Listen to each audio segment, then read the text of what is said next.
Okay. काय म्हटलेलं बघा, nowadays a device that is similar to a fuse but with some advance feature is used in homes and offices. बरोबर आहे का? आधी प्रत्येक घरामध्ये फ्यूज होते.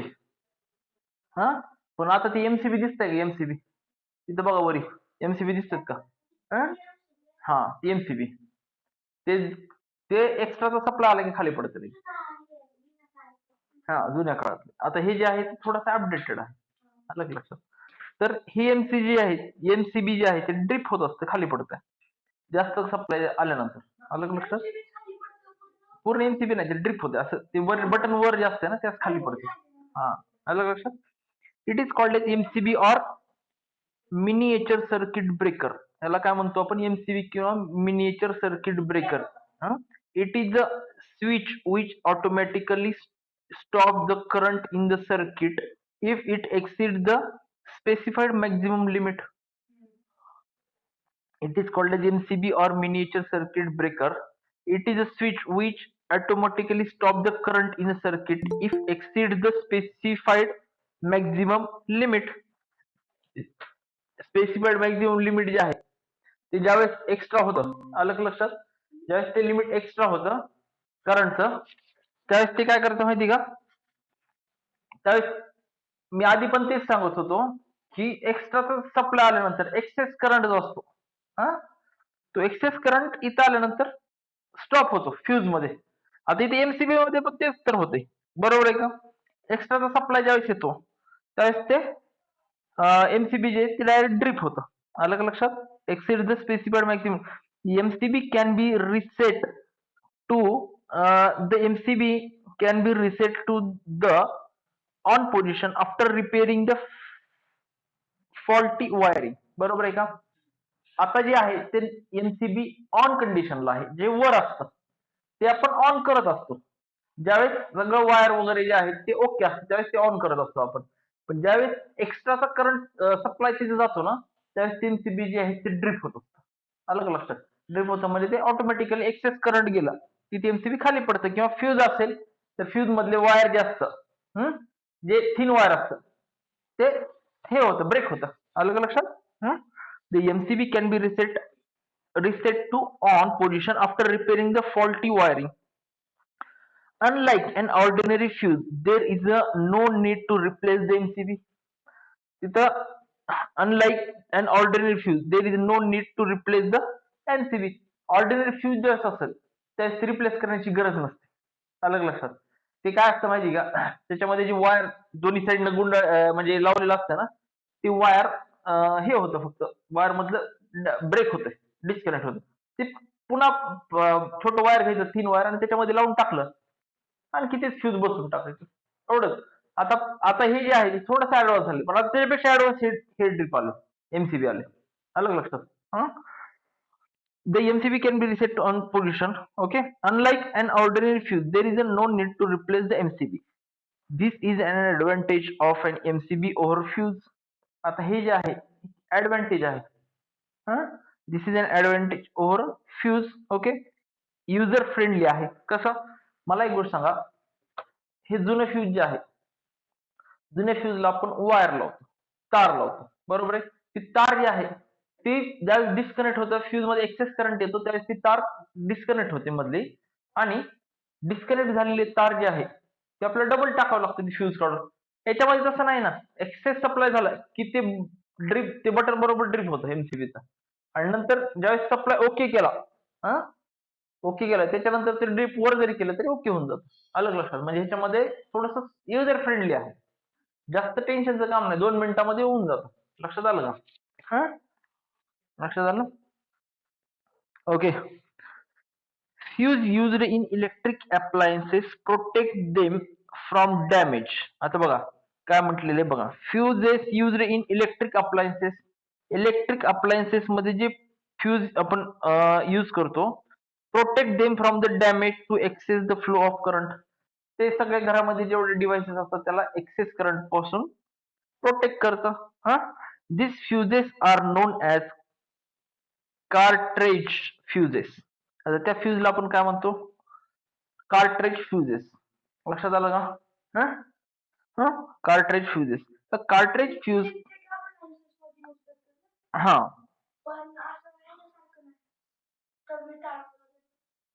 नाही. फ्युजेस fuses used in electric appliances protect them from the damage due to the excessive flow current. म्हणजे आता हे जे इलेक्ट्रिक कार्ट्रेज जे आहे ना ते पूर्ण रूम साठी किंवा एक स्पेसिफिक एरियासाठी नाही. त्याचा स्पेसिफिक एरिया म्हणजे ते स्पेसिफिक डिव्हाइस, इलेक्ट्रिक डिव्हाइस आलं का? इलेक्ट्रिक मशीन, इलेक्ट्रिक डिव्हाइस त्याच्यामध्ये जे आहे, त्याच्यामध्ये जे आहे त्या त्या डिव्हाइस पुरतं ते वर्क करतं, त्या एरिया पुरतं. हा त्या त्या एरियाच्या ह्याच्या पुरतं. लक्षात आलं का?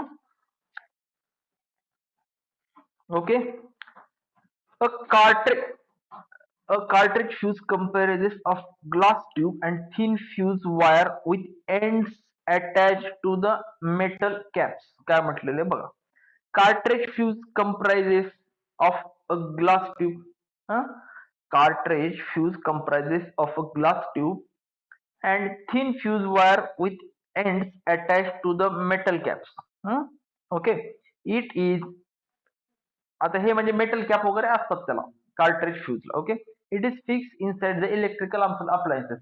इलेक्ट्रिकल अप्लायन्स मध्ये हे फिक्स केलेलं असतं, कारण त्याला त्याला फक्त सेफ्टी कोणाला द्यायची? इलेक्ट्रिकल अप्लायन्सला सेफ्टी द्यायची. राईट. हा. ओके.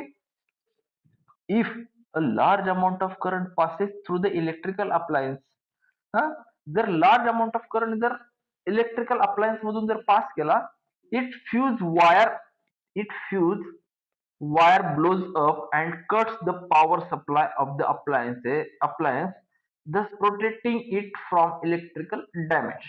Okay. तर काय होतं? It fuse wire blows up and cuts the power supply. Okay. तर काय होतं त्याच्यामध्ये ती वायर जी आहे हा ते कट होते हा and cut the power supply. त्याच्यामुळे काय होतं? पॉवर सप्लाय कट होतो. पॉवर सप्लाय कट झाला, appliances Dhas protecting it from the electrical damage. अलग लक्षात. त्याच्यामुळे ते स्पेसिफिक डिव्हाइस जे आहे ते इलेक्ट्रिकल डॅमेज होणार नाही. ओके. लक्षात आलं. A blown fuse needs to be replaced manually with new one. आता ब्लोन फ्यूज जे आहे हा ते replace manually with new one. आता तेच जे फ्यूज आहे खराब झालेलं असेल तर ते काढतात आणि दुसरे फ्यूज तिथे टाकतात. अलग लक्षात. म्हणजे हे फ्युजेस जे आहेत ते पहिले फ्यूज होतं एका स्पेसिफिक एरियासाठी, रूमसाठी, ओके, ऑफिससाठी. त्याच्यानंतर त्याच्यापासून एमसीबी आला, ते फ्यूज एमसीबी ने रिप्लेस झाला. त्याच्यानंतर हे कार्ट्रेज फ्यूज जे आहे ते स्पेसिफिक त्या त्या डिव्हाइससाठी, अप्लायन्ससाठी. लक्षात आलं का? Okay. Magnetic effect of electric current.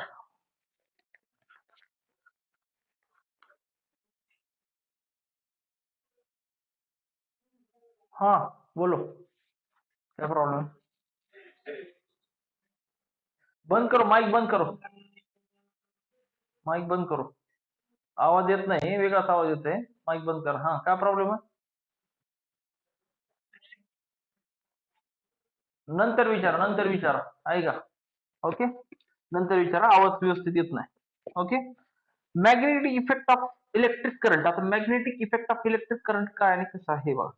The region surrounding a magnet where the force of attraction or repulsion can be felt by the magnetic material is called as magnetic field. काय म्हटले बघा.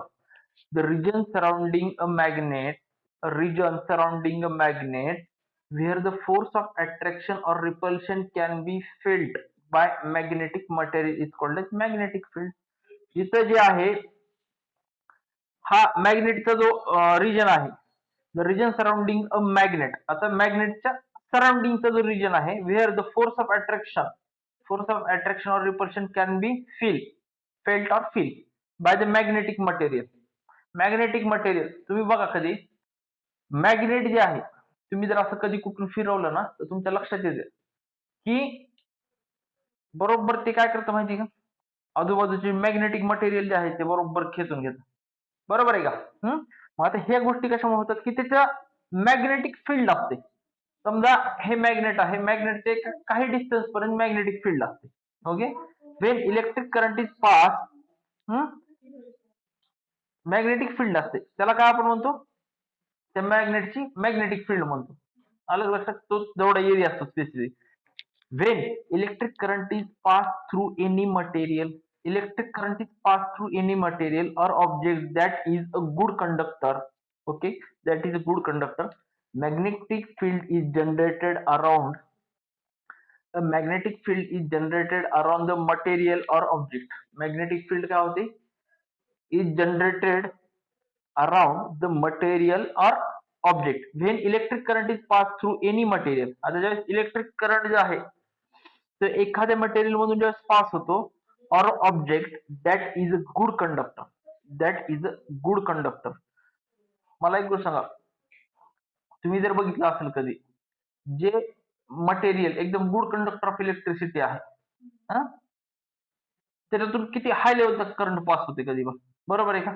जर एखादं मटेरियल जर असेल त्याच्यामधून hit जे conduct होत नाही तेवढं, म्हणजे लाईक इन्सुलेटिंग मटेरियल सारखं ते वर्क जर करत असेल त्यातून तेवढी हिट कंडक्ट होईल का, नाही होणार. Okay, magnetic field is generated around the material or object. आता मला एक गोष्ट सांगा, ज्या कंडक्टिंग मटेरियल मधून हाय म्हणजे इलेक्ट्रिसिटी पास होते तिथं मॅग्नेटिक फील्ड पण जास्त जनरेट होईल ना. अलग लक्षात. इकडे बघा, आता स्टेटमेंट काय सांगितलं तुला लक्षात येईल, एक एक गोष्ट सांगू. Wien electric current is pass through any material or object, बरोबर आहे का. ज्यावेळेस तुम्ही करंट पास करता एखाद्या मटेरियल किंवा ऑब्जेक्ट होतो, इज गुड कंडक्टर, बरोबर आहे. ज्याच्यातून करंट पास होतो ते गुड कंडक्टर असतं. ओके, आता magnetic field is generated around the आता ज्याच्यातून करंट जातो त्याच्या बाजूला मॅग्नेटिक फील्ड पण जनरेट होते. हा, ओके, म्हणजे ज्याच्यातून करंट पास होतो तिथेच मॅग्नेटिक फील्ड जनरेट होते, ज्याच्यातून करंट जास्त पास होत नाही तिथे मॅग्नेटिक फील्ड जनरेट होत नाही. आलं का लक्षात. हा, magnetic field is generated around the material or object. आता ज्याच्यातून करंट पास होतोय त्याच मटेरियल मध्ये मॅग्नेटिक फील्ड पण जनरेट होतीये. आलं का लक्षात. When any material or object behaves like a magnet, ज्यावेळेस एखादं material or object behaves like magnet due to an electric current. जर एखादं मटेरियल जे आहे ते कशासारखं बिहेव करतंय, मॅग्नेटिक मटेरियल सारखं बिहेव करते. कधी, ज्यावेळेस त्यातून इलेक्ट्रिक करंट पास होतो त्यावेळेस. Okay, the phenomena is referred to as magnetic effect of electric current. अलग लक्षात, चार वर्ड लक्षात ठेवा. Magnetic effect of electric current, लक्षात आलं का. हा, तर ह्या फिनॉमिनाला तुम्ही काय म्हणतात, magnetic effect of electric current. लक्षात आलं का. एकदम सिंपल सिंपल सिंपल सिंपल आहे, काही नाही. बघा, जे मटेरियल इन्सुलेटिंग आहे त्यामधून कमी करंट फ्लो होतो, जे मटेरियल कंडक्टिंग आहे त्यातून जास्त करंट फ्लो होतो, बरोबर आहे का. आता जो जास्त करंट फ्लो होतो तिथे मॅग्नेटिक फील्ड पण तयार होते ना. मग त्या करंटमुळे जी मॅग्नेटिक फील्ड तयार होते त्याला आपण magnetic effect of electric current म्हणतो. लक्षात आलं. सिंपल सिंपल, ते चार वर्ड मध्ये तुम्हाला पूर्ण डेफिनेशन करून जाते. अलग लक्षात. हा, लक्षात आलं का. This effect was first observe by the Danish काय scientist Hans Christian Ørsted in 1820. He placed the magnetic compass needle parallel to the straight conductor carrying a current. आता काय म्हटले बघ, he placed a magnetic compass needle parallel to the straight conductor carrying current. आता हिने काय केलं माहिती का, ओरस्टेड थोडासा त्याने प्रयोग करण्यासाठी केला. He place magnetic compass, magnetic compass जे आहे ना, घेतला एक मॅग्नेटिक कंपास, त्याच्यामध्ये एक असा असा असा म्हणजे हे करणारा निडल असते. हा, needle parallel to the straight conductor carrying current. आता स्टेट कंडक्टर म्हणजे काय, वायर ज्याच्यातून करंट जातो. स्टेट कंडक्टर म्हणजे वायर, करंट कॅरिंग वायर, त्याच्यामधून करंट जातो. अशा वायरच्या जवळ ते मॅग्नेटिक कंपास ठेवला जो डिफ्लेक्ट होत असतो. अलग लक्षात, हे लक्षात घ्या, हे भारी एकदम. हा, the needle detected, okay, the needle deflected. Okay, आता ती काय होतं माहिती का, निडल जे आहे त्याच्यामध्ये तुम्ही कधी ॲमीटर व्होल्टमीटर कधी बघितलंय का स्कूलमध्ये, त्याच्यामध्ये ते निडल असते, ते असं असं करत राहते. तर हे जे आहे ह्याला काय म्हणतो तुम्ही, कंपास. मॅग्नेटिक कंपास जर मी ते कंडक्टर जवळ स्टेट कंडक्टर जवळ ठेवला, स्टेट कंडक्टर म्हणजे स्टेट वायर, त्याच्यातून मी करंट जातो, अलग लक्षात. त्याच्याजवळ जर ठेवला त्याच्यातून तुम्ही जर करंट पास केला तर ते डिफ्लेक्ट होतं, असं डिफ्लेक्ट होतं म्हणजे झिरो रिडिंग असते, अशी रिडिंग पुढे जाते लगेच त्याची. म्हणजे निडल काय असतं, इकडे बघा, हे असा मॅग्नेटिक कंपास आहे. मॅग्नेटिक कंपास मध्ये काटा कितीवर आहे, निडल सध्या 0वर आहे. जसं ते मॅग्नेटिक कंपास या वायरच्या जवळ आणून ठेवला, ह्याच्यातून करंट पास केला की लगेच काय होतं, ते काटा पुढे जातो, 0. हा हा आलं का लक्षात? हा आलं लक्षात, म्हणजे तो डिफ्लेक्ट करतो. Okay. On reversing the current, needle deflected in opposite direction. Oersted concluded that the wire carrying a electric current possesses an area around it. काय म्हटले, needle deflected on reversing the current. आता reverse जर current केला, आता आपण काय केलं माहिती का, लेफ्ट टू राईट करंट पाठवला, एका डायरेक्शन दुसऱ्या डायरेक्शन कडे करंट पाठवला. तर आता काय केलं बघा, आपण तो करंट रिव्हर्स केला. On reversing the current, the needle deflected in opposite direction. Needle deflect काय होते, अपोजिट डायरेक्शनला डिफ्लेक्ट होते. Okay. Oersted concluded that the wire carrying electric current possesses an area around it where its influence is felt is called this area as an magnetic field. काय म्हटले लक्षात. Okay. काय म्हटले, on reversing the current the needle deflected in opposite direction. आता current reverse केलाय, पहिले current एका direction दुसऱ्या डायरेक्शन, त्यावेळेस निडल डिफ्लेक्ट झाली. आता काय केलं, करंट दुसऱ्या डायरेक्शन पहिल्या डायरेक्शन कडे, निडल अपोजिट डायरेक्शनला डिफ्लेक्ट झालं, अपोजिट डायरेक्शनला. लक्षात आलं का? ओरेस्टेड कन्क्लुडेड दॅट, आता ओरेस्टेडने त्या त्याच्यावर एक कन्क्लुजन काढलं, that the wire carrying an electric current possesses an area around it. हा कळलं ना, मी सांगतो ना कसं. एका डायरेक्शन कडून दुसऱ्या डायरेक्शनात करंट जातो, बरोबर आहे का, एका डायरेक्शन दुसऱ्या डायरेक्शन करंट जातो. इथे जे आहे मॅग्नेटिक कंपास ठेवलेला आहे, काय करतो मॅग्नेटिक कंपास, काय करतो, डिफ्लेक्ट होतो. इथून ज्यावेळेस करंट इकडे पास झाला त्यावेळेस मॅग्नेटिक कंपास इकडे डिफ्लेक्ट होतो.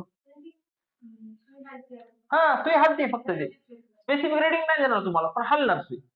आता मला एक गोष्ट सांगा, ज्यावेळेस करंट इकडून इकडे गेला, मॅग्नेटिक कंपास पुन्हा आणखी opposite डायरेक्शनला हलणार.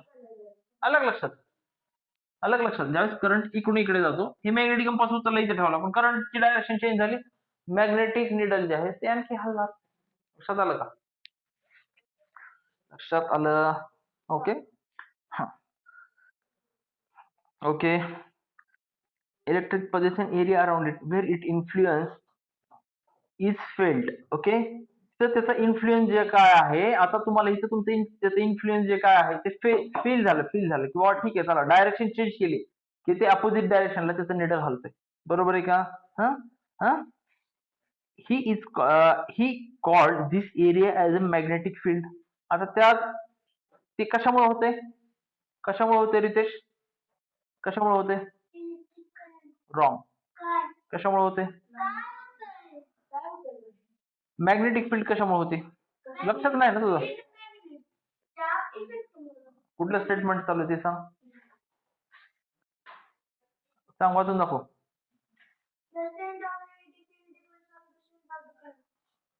Wrong. He called this area as a magnetic field. Okay. He called this area as a magnetic field. The strength of the magnetic field depends upon the strength of the current. बरोबर आहे का? The strength of the magnetic field it depends upon the strength of the current. आता magnetic फील्डची strength आहे, तुम्ही जर खूप जास्त current पाठवला तर खूप जास्त मॅग्नेटिक फील्ड जाईल. अलग लक्षात. जर तुम्ही कमी करंट पाठवला तर तो निडल जो आहे कमी डिफ्लेक्ट होईल. लक्षात आलं का?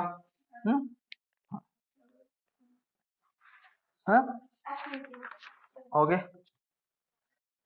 Application of magnetic effect of electric current. ठीक आहे, हे झालं इलेक्ट्रिक फ्यूज. ओके.